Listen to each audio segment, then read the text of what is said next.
Patrice O'Neill is in the studio right now. He's your headliner at Yuck Yucks. Did you know? Yuck Yucks. That's not even in business anymore. I don't know why that happens from time to time. At the comic strip. Sorry, he's got it right all week. I've been here. Jeez, why don't? And I do that when you're sitting right here too. Yeah. You know why I do it? Because I get texts from you saying I shot 3 rounds in the 70s when I was in Vegas. Just trying to piss off the owner. You were what? Arizona. Oh, Arizona. Wherever. Oh, the air is thinner. Okay, so he's Patrice is your headliner at the comic strip on Bourbon Street in West Edmonton Mall. Good morning, sir. Good morning. How are you guys? You couldn't look happier to be here. You're you're the most pissed off looking comic I've ever seen. I live in misery, man. Don't take it personal. Okay. Gets me through the day, dude. I'm not a good morning guy, man. I'm just sitting here waiting. That's all. And it has nothing to do with you, gentlemen. I'm just enjoying the lively banter. No, wasn't paying attention to that.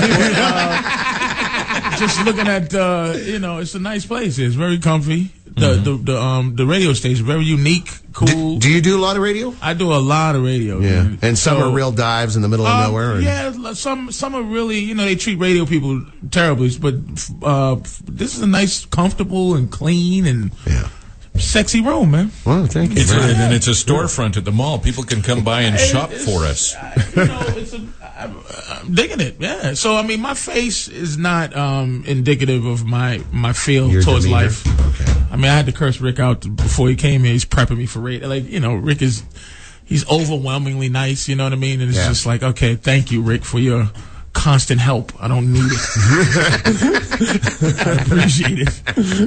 But I mean, I don't know how old you guys. I'm 39, man. But I don't know if it's me. You guys don't seem to be like pleasant either.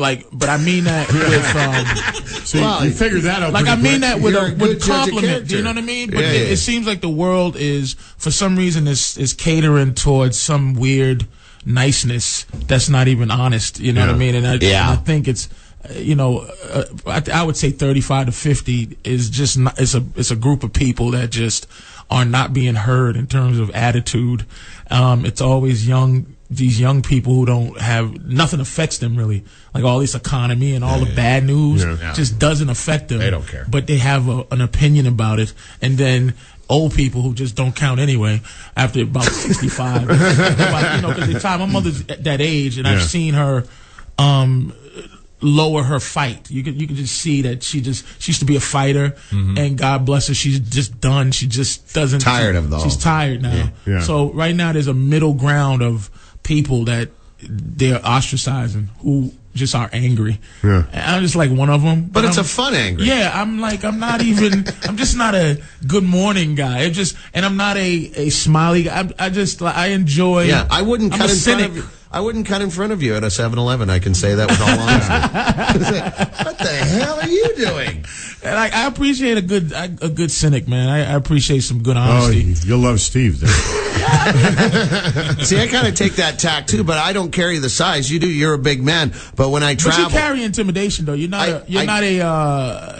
not by any means, and you have an official tattoo. By the way, it's a Grim Reaper. Yeah, but you can tell it's a tattoo before the tattooing. Before 1979. Yeah, I could tell that tattoo that the ink is a little runny. Oh yeah, it's not old, quite man. perfect. Yeah. And it's a real tattoo. It's just a statement, but as opposed to a butterfly on some girl's toe, ladybug. That's trying to Chinese symbol for peace. And then she can hide it just in case things get hot. Yeah, the tramp stamp, right? I was going to say, Steve, show him your tramp stamp on the small of your back. It says exit only. But it's written on a dolphin, so it's very cute. Yeah, so I'm a man of the night.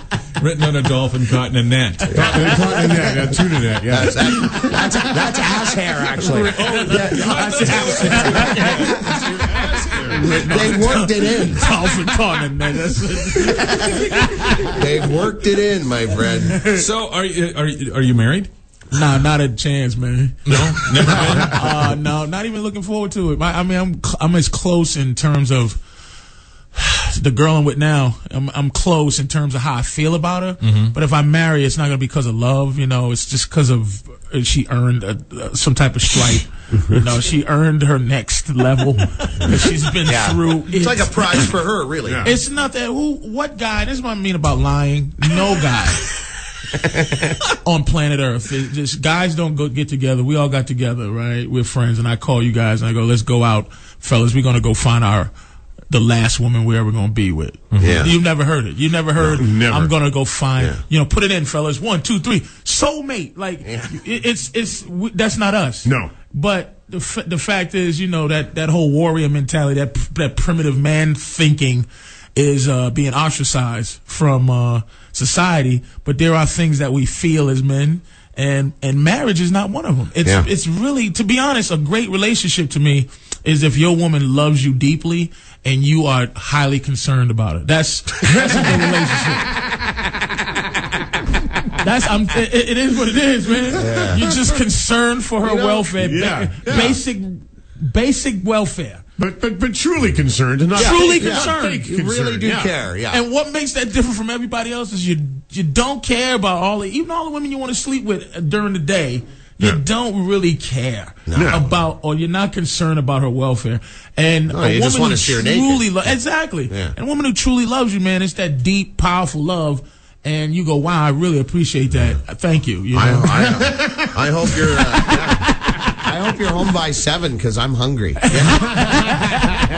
And you raise a good point, man. Because if the four of us are standing around in a garage, the conversation doesn't go around, hey, well, I couldn't be happier about the way my marriage is going right now. We're having a beer, watching a grinding wheel go around, going, that turns pretty fast. It will bring the conversation down. Yeah, you don't want to talk about that stuff at all, right? Yeah, sure. You guys were sitting there talking about hockey, and it was just, and it was passionate. Like, and even though it was a good, guys was like insulting a little bit, and that's what we do.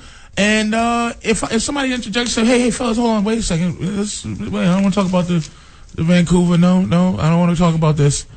Are you in love? You guys, how you feel about this? It's not going to happen, is it? Your wife, you love her with all your heart? You'd be like, why are you bringing us down? What is the matter with you? You brought the buzz killer, man. Yeah. So to answer your question, I'm not married, but if I did, it would be for her. And she fought hard. Mm-hmm. She fights hard. She really does. God bless her, man. She got a lot of competition. Nah, she used to. Mm-hmm. But that was when I was openly, she was openly in a competition. I call it karate class. She was just, and I always said it's easy to have 10 women that you don't care about, because you could just it's easy. You don't have to lie. It's just everybody does the same thing. But as karate classes get more and more, people drop out, and each person earns that belt. And right now, my girl, she has a red belt. Yeah. In my life, you know what I mean? She's just in it. How many cinder blocks can she break? Dude, I'm gonna tell you, and that's the key. It's like, it's getting hard to block her kicks. It used to be I just could flip her on the head and she'll go, master, you are better. Now it's just like sometimes she catches me in the head, man. I'm like, damn, she's getting good. I need her to go kick somebody else.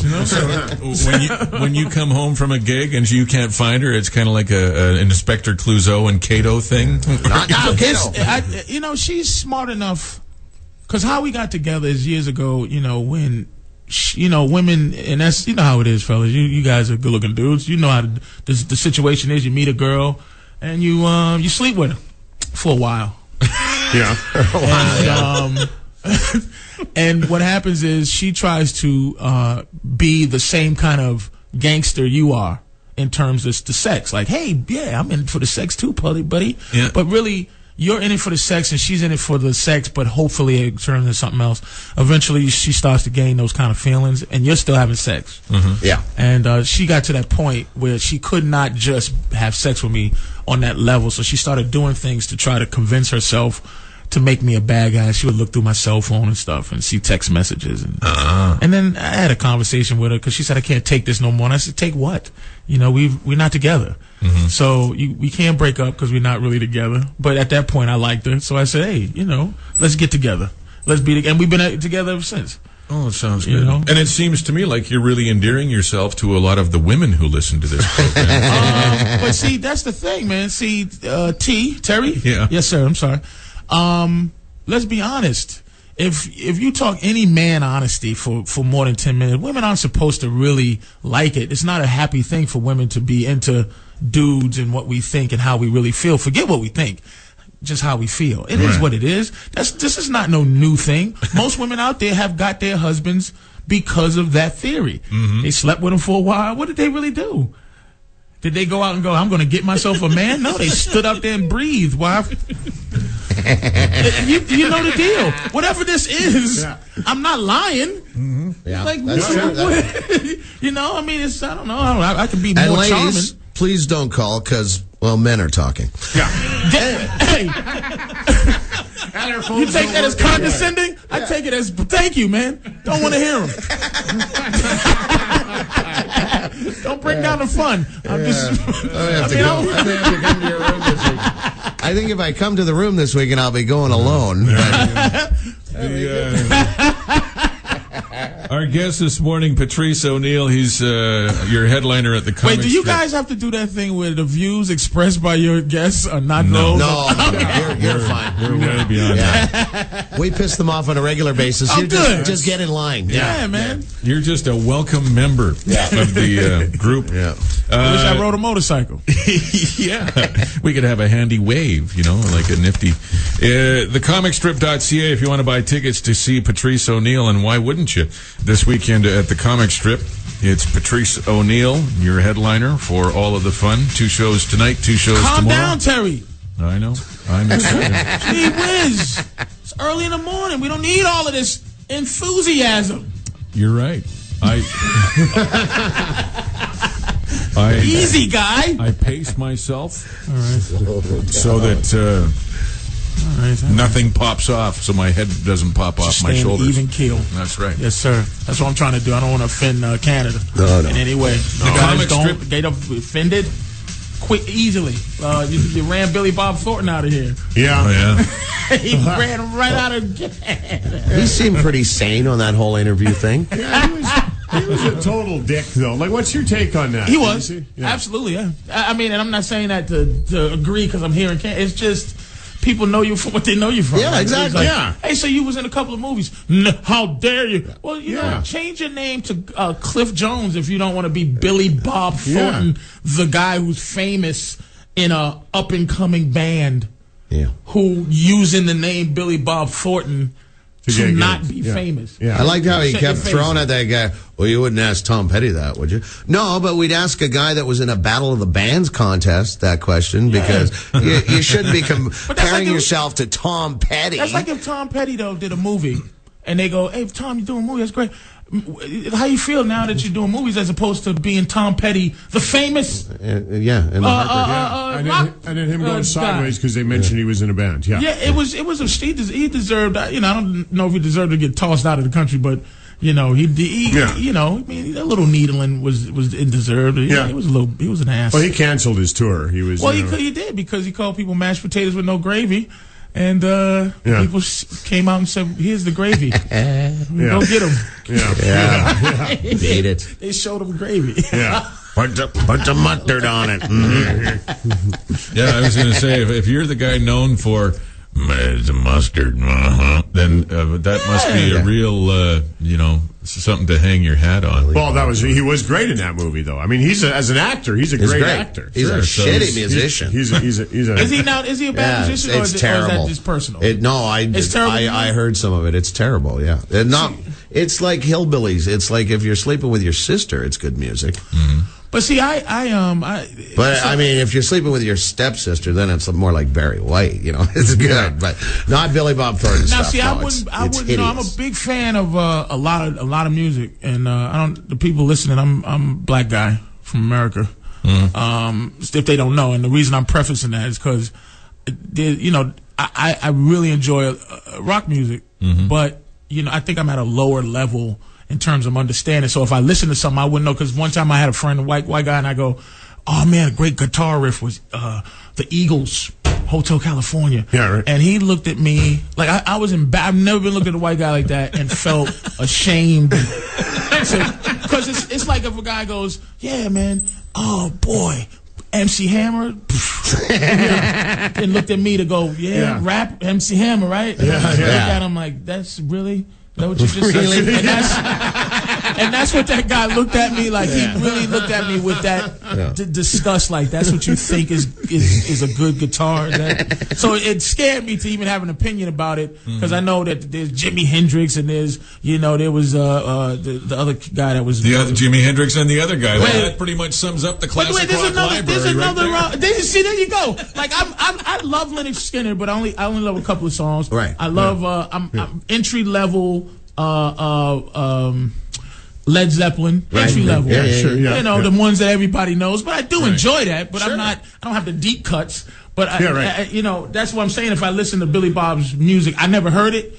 But I don't know. But is it officially awful? It's personal taste, obviously. Of course, but I mean, let's be honest. He might sell 10 records. I don't know, but it's not for me. So then, you're saying, sometimes you're afraid to mention something to your white friends about, you don't want to embarrass yourself. Much like if I, drop the 2-pack of Dr. Dre, I was listening to that. I feel silly listening to that or telling you that. So is Vanilla Ice just confusing to you? No. Vanilla Ice is not. What the hell is going on there? He's cross-culturally bad. Okay, good. And people know it. So that's universal. Okay, good. All right. I really did feel bad. Oh, Hotel California. Oh, that riff at the end. It just looked like, like whatever he did. It just was a weird feeling. It wasn't even. It was like, for real. Yeah. And then I got afraid to say, like Stevie Ray Vaughan or anything like that. I was nervous about, because I was like, Stevie Ray Vaughan's supposed to be really good, right? No. Yeah. Now I'm going. You just tell me, like you know.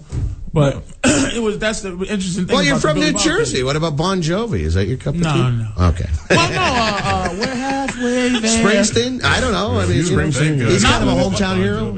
Yeah, but let's be honest. We're getting into white heroes. Yeah. I don't know if there's any. Granted. New Jersey black heroes. Except for the ones that left to go to Cuba back in the 60s.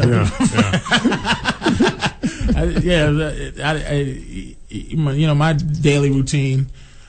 Again, this is real culture shock, because last night I did a show here, and it wasn't bad, man. Like I said, the people who came, if they're listening, they did me justice. I did a little Q&A, which I don't do every day. Right. It just, I was trying to figure out things. So get a feel for the room, sort of. Yeah. And it wasn't too bad. It was really, I enjoyed it. It was about how it should have been. It was like, if there was 200 people there, 100 were really into it.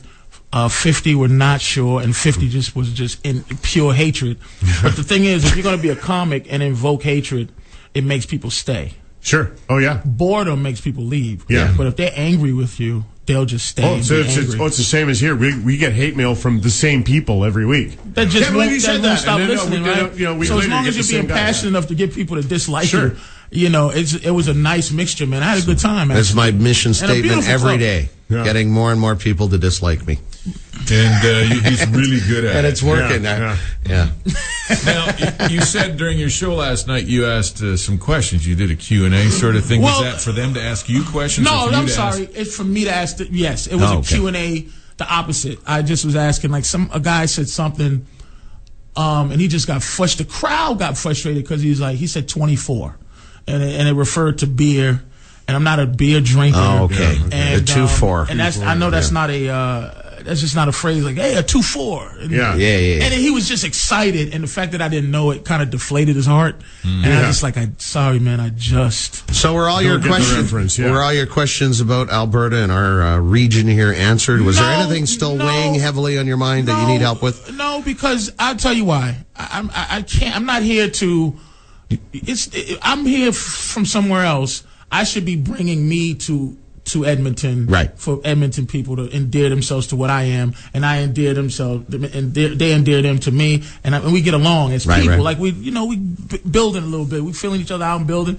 That's what I do as an artist. I don't want to come and go, hey, here's all the stuff I learned about Edmonton, and I'm just going to say it. It's like, really, you pandering piece of garbage? Yeah, really? Yeah, right. Did you go Google Edmonton and hey, Alaskan Highway? Hey, no, what's in the Klondike days? Yeah, I just don't. It's just nothing. you know, it's just I'm not a regional dude like that. I travel around with what I have, and they were receptive, man. I mean, like I came on stage. The first thing I said was just, you know, I know you got some preconceptions. Keep them, because I do too. You know, I'm judging you. You know, I mean, like here, that's very different from where I live.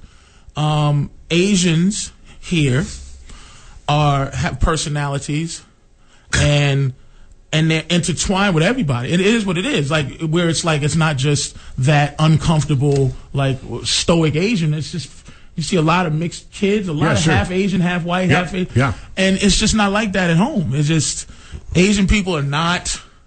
They stick to themselves. It's just not a friendly environment out there in terms of that. The only place in the States where Asians I go have a great personality, where I actually have conversations with Asians, is in San Francisco. Not where I'm from. No. So I came here. I was like, damn. Like it was, and of course, I mean, I've been places where there's not a lot of black people. But there's not a lot of black people here. No, there's not. Like, so I've been places where no black people, but somewhere, somehow there'll be somebody black. But you just felt like I'm in a.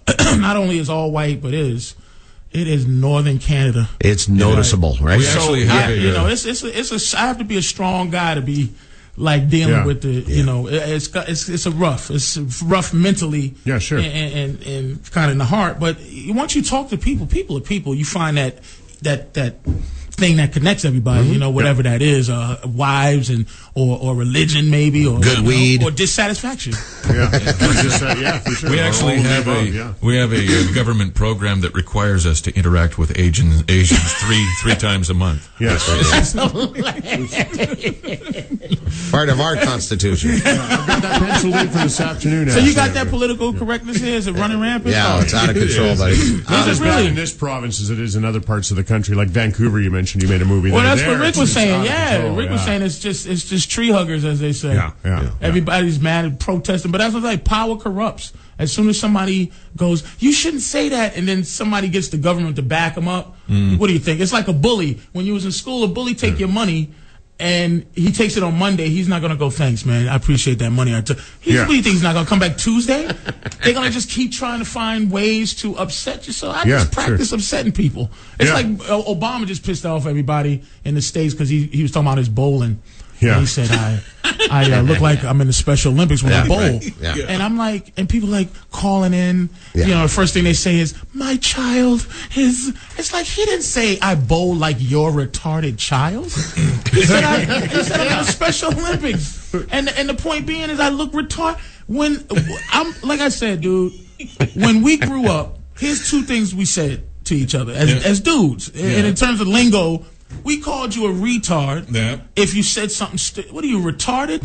We didn't say, what do you have, cerebral palsy? What do you have, Down syndrome? What is wrong with you? What, you got a haircut like Mo from the Three Stooges? With the same face? No. You're a retard, and we called you a faggot. But we didn't say it like, hey, you dude who sleeps with another guy. Hey, stop being a sissy. Stop being stop being a faggot. It wasn't related to nothing except for whatever it was, nothing to do with sexual orientation. Yes, it just was what it is. Now you can't. Now it's like you're trying to you're being condescending. You're calling me. You're saying the N-word for real? Like the N-word is. I've never heard the word. Can I say that word? Go ahead. We've never had that word on our show. Heard the word nigga as much as I hear the term N-word. Yeah, that's true. Right. Yeah. I hear you. Yeah. I've never heard it. I've never heard anybody on a normal conversation say that. But all of a sudden, I hear the N-word 1,000 times a day. Sure. And now it's every word. They use the thing, and you got to guess what it is. The F word, we know. Then I had to learn. It took me a second to go, what's the C word? Don't say that one. No, I'm not going to say that one, of course. That's universal. But I didn't know what the hell that was. Everything is the alphabet. Cooking, right. Okay, you know what I mean? Hey, so look at these guys. Where's that button? Wait a minute. It wasn't sure what There's going to be a meeting. What's the C word? It's blah, blah, blah. No. Well, because in the States, you can't say. Yeah, you can do it phonetically. You can go, see you next Tuesday. And let the spellers put it together, right? You can't say the N-word on radio in the States at all. Like, you can't even say as a black person. Oh, no, they took that away. That's official. They got the rules. You know, I do a show out in the States, Opie and Anthony. I don't know. Right? Yeah. Very well. I'm a friend of the show. The guys are good. They're funny. Yeah, they're good. So, I used to see all the little things they would get from upstairs. Right. And officially, that if you are black, you can't, control that word, which was. If people talk about reparations, one thing in America black people did get is we got to own language. That was like a real good thing we had where we could say anything we wanted, and it was like in cooperation with white guilt and the past, black people could just really run free with our language. But then when Don Imus said the nappy-headed hoe thing, and when Kramer from Seinfeld did his thing in that club, that was just the ball rolling to get no one to say anything. It's just like we're going to clamp down on everybody because black guys that are. I always thought black entertainers should let people say anything they want because I get to say anything I want, dude. A lot of white guys are hampered by language, especially racial. I mean, it is what it is. Right. It is what it is. And I'm like, look, man, I don't want to tell a white guy he can't say what he wants to say. Yeah. Because what do you think? White people going to clamp down on themselves and then let black people just have fun. No, man, it's coming to get me too. Now I gotta say N-word? Yeah. No. I love saying nigga. Yeah. It flows. It's flows. And it's not what it was. It's not what it was to me. It's just a word that just has because of the 2 G's. It just is a trigger, bigger. It's just flows, man. The 2 hard G's. Yeah, it's 2 hard G's, man. But now, unfortunately, the Denver Nuggets still suck, though. But you're right. That's your word, right? You may call your buddy, you're hanging, and you may call him that. If I go to Oakland and stand on a corner and say that, what do you think's going to happen? They're going to call you a cop. Hey, I'll get a gun and a badge. I won't be here for the next interview. But that's your word, right? So we should be able to tell you. I mean, it's officially white people's word, but that's the thing. It grew into something where you go, okay, if I call you dumb your whole life. And it's really an oppressive word, but then you take dumb and make it your own thing that you have fun saying. Yeah. And if you're referring to me, I prefer the D word. The please. D word. Isn't it insane? It's just a weird thing, man. I use language for my living, and I'm intelligent, but I didn't use. Right now, I'm trying to be more learned than I was when I should have been when my brain was built for knowledge.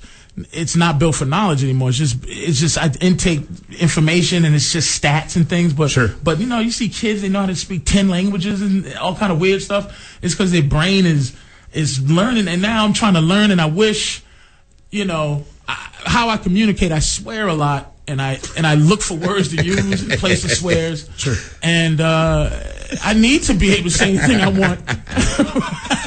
I just need to, man. Because I don't have access to every word that I would love to have access to. Every word I needed to have access to express how I feel, but I don't. You know what? I love it when we have a guest in and it doesn't even seem like we're on the radio, but we are, and we do have to take a break. Yeah, we're having a good time. Patrice O'Neill, go and see him. Hey, we're back. Still having great conversations here with Patrice, your featured comic this weekend. Comic strip. Are you related to Shaquille? My last name's the same, but I don't think I am, but it's possible. Yeah. Well, you're lousy at the free throws as well? That's what I was just going to say, too. You must be related. What's your percentage from the line? Did you play sports? You play sports I was a football guy, basketball guy. And you're from New Jersey, so Giants or Jets? I live in New Jersey, but I'm from Boston originally. I'm a Patriots. So you're Patriots fan. All right. And you could have gone either way living there. You could have went with the Eagles. Who knows? I mean, the 18-0 season. That's why I think I'm still in shock. Yeah, because it didn't bother me, and I think like when they lost that last game to the Giants, that should haunt me in terms of sports. But you got to let it go. I might be in shock. I think I might cry or something in 10 years. Like I just sit there and I just might start crying for whatever reason. Yeah. You know why you got to let that go? Because that goofy catch on the helmet with the hand, that was just retarded. And that guy retarded and faggoty. And and that guy wrote a book. That guy, that fourth string wide receiver, wrote a book about that catch. Based on that catch. I was in shock. He wrote a book about that catch, and I don't know what the context was, but he just built an entire book around that dumb catch. But after that catch, I don't know. Did you watch that game? Yeah. That catch didn't bother me as much as that didn't go. Oh, it's over. As much as Eli Manning. Yeah, that put them in escaping. The clutches. It just. But if I had to choose the Jets or the Giants, there are more people on the Giants that I like as players. Okay. I really was a Strahan fan. Yeah. I really love their defense. I'm an Eli fan. Eli Manning. And I like the Giants better if I had to choose a team in that area. But I'm a big basketball guy. Like, is that right? Yeah. Like I like to ask you a question. Like my worst in terms of sporting moment, pain and suffering that I can't watch to this day is college basketball. Christian Laettner in 1991 against Calling the timeout. No, that's Chris Webber. That's Chris Webber. Yeah. That was a painful moment too. But it was a turnaround jump shot to end the game. Christian Laettner still can't watch it to this day. Yeah. What is like in turn? I know it's got to be a hockey moment, so I'm curious to know what is the most painful hockey moment, or sports moment. Okay, it could be CFL. Whatever. Most painful sports moment is 1986. Edmonton's playing Calgary in the second round of the playoffs. And you're a fan of who? Of Edmonton. Of Edmonton. Edmonton had won 2 Stanley Cups. We won 2 Stanley Cups. And Gretzky was on the team at this point. And Messier and all those guys. It's a great team. It's Game 7. It's tied. Rookie defenseman named Steve Smith comes up behind the net. I don't even care, and I'm tightening it up a little bit. Like comes up behind the net. It's midway through the third period. He goes to clear the puck. Grant Fuhrer, the Hall of Fame goaltender, has his back turned to him. He just kind of moves over, hits the back of his leg, trickles into the net. Scored on himself. And that was the black goalie. Yeah. Was he able to stay in the city? Oh yeah. Who were you mad at? Was it just in terms of the moment? What was the pain? Well, I think Steve Smith. Smith probably got the. He took the heat. He took the heat for it. It's our Bill Buckner, right? Yeah. Oh, really? It's something that guy will be known for the rest of his career for. Oh my God! So he's not around here, evidently. No. Steve Smith. But I mean, but it's the fact that they lost to Calgary. That's like the Bo Sox losing to the Yankees. Exactly. That's right. Celtics, Lakers. To this day, that's the one. That's the one that I just learned. If that comes on as a clip or something, you just got to turn away. That was. And that's probably most people's around here. Yeah. It would be a big one if they're old enough. Number one, you would say? If they're old enough, yeah. And I mean, you were saying about you felt you should have felt more ill at watching them lose that game. It's probably because you're not a kid anymore. You're 39. Right. When this happened, I was like 23 or something just like that. When you're in your 20s, you just live and die by your team. And then when you get to be 40, you realize that, wow, there's more to life than watching millionaires shoot a puck around. I have to go fertilize my lawn. I got to go Google that. You know what?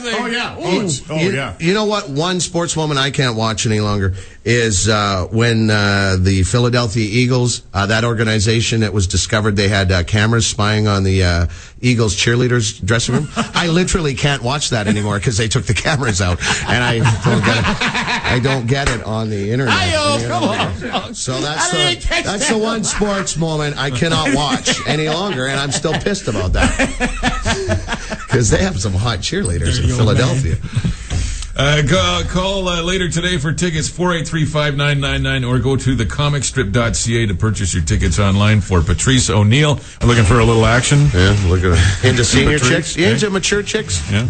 Not at all. You can hook me up with some of the mall I walkers. I marry my girl because I'm just finished. The girls I like don't have nothing to do. I'm irrelevant to them. No matter how cool I try to sit at the fucking food court. I was just surrounded by a gang of like young girls yesterday just talking shit, and I'm sitting there trying to eat and be cool with my hat on. Yeah. They paid me not even a drop of attention, even in an intrigued, who's this big black guy eating food way. They just saw right sat through around me, just fucking dismissively going, nothing, huh? No, nothing, huh? Nothing. We're on now, right? Yeah, we're on. Whoops. Yeah, we're. Well, I know. I said that's the best thing. I mean, it doesn't even seem like we're on the radio. We're just hanging out and stuff. But no, we are on now. So more guests like you, we won't be on the radio. I'm not going to get blamed for that. Nothing. I'm trying to be on my best behavior. It's all good. It's all good, man. Yeah. Oh, I completely forgot what I was going to say now, but that doesn't matter. I do that all the time. Wasn't young girls in the food court, was it? No, not young girls in the food court. I'm telling you, it's just nothing worse to me than I just feel my sexual irrelevance to young, delicious women. Yeah. 20, 22, 25. Yeah. Mm-hmm. You know, my it's girl, over she's 35. Yeah. I love her and stuff, but it's like, I tell her, I said a ugly 19-year-old is better looking than a gorgeous 40-year-old. It just is what it is. And I'll take the pressure for just being me, thinking that, I don't want to get nobody in trouble. Somebody might be driving, looking at it, and the wife will be, is that true? No, honey, I enjoy looking at this conversation. You're just hanging on face. I didn't agree with that fella this morning making all that sense on the radio at all. Making all that sense. No, that's not for me. You being here browbeating me all weekend. That's what I signed up for. That's what I need in my life. That's what I signed up for, honey. Yeah, I won't have it any other way.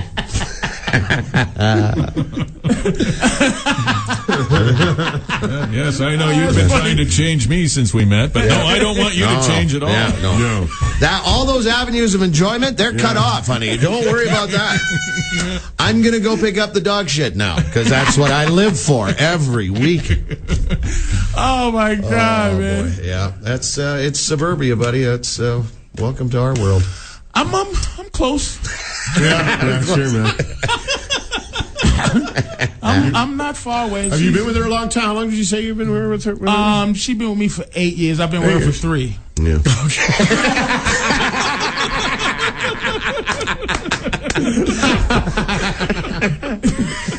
The first 5 years, I had no clue how deep it was. Yeah.